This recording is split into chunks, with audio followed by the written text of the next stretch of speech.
Hey guys, welcome back to the channel, and this is how to change Discord username. So first thing that you will do is of course go to your Discord application or go to discord.com and make sure you are signed in into your account.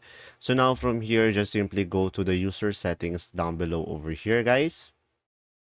And from here, once you are on the user settings, just go to my account and you should be able to see here username. So just click on edit over here.